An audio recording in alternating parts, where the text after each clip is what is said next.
এক সকালে বনের মধ্যে ঘুরে বেড়াচ্ছিল ছোট্ট এক টুনটুনি পাখি। হঠাৎ সে থেমে গেল। তার সামনে একটা অদ্ভুত জিনিস।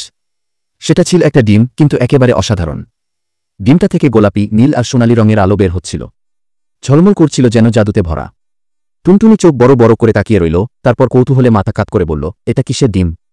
খুশিতে আর উত্তেজনায় টুনটুনি ডানা ঝাপটিয়ে ডাকতে লাগল তার বন্ধুদের। তার ডাক শুনে তাড়াতাড়ি চলে এলো সাদা এক খরগোল। তার পেছনে বাদাম হাতে ছুটে এলো এক কাঠবিড়ালি। আর গাছের ডাল ধরে দুলতে দুলতে হাসতে হাসতে নামল এক বানর। সবাই অবাক হয়ে তাকিয়ে রইল সেই জাদুকরি ডিমটার দিকে। তারা চারপাশে গোল হয়ে বসে পড়ল। কেউ কিছু বলছে না, শুধু তাকিয়ে আছে ডিমটার দিকে, যেটা মাঝে মাঝে নরম আলোয় জ্বলে উঠছে। টুনটুনি নিঃশ্বাস বন্ধ করে তাকিয়েছিল, খরগোশের কান কাঁপছিল উত্তেজনায়, কাঠবিড়ালি একটু একটু করে বাদাম চিবুচ্ছিল, আর বানর খুশিতে হাততালি দিচ্ছিল। হঠাৎই ডিমটার ভিতর থেকে বের হলো আলো আর ঝলকানি। তারপর ধীরে ধীরে ফেটে বেরিয়ে এলো এক ছোট্ট ড্রাগন। তার ডানা ছিল চকচকে নীল, লেজটা সোনালি রঙের, আর চোখ দুটো বড় বড় আর দীপ্তিময়। সবাই বিস্ময়ে তাকিয়ে রইল। তাদের চোখে ছিল আনন্দ আর মুগ্ধতা। ছোট ড্রাগনটার সামনে এগিয়ে এলো, মুখে মিষ্টি হাসি।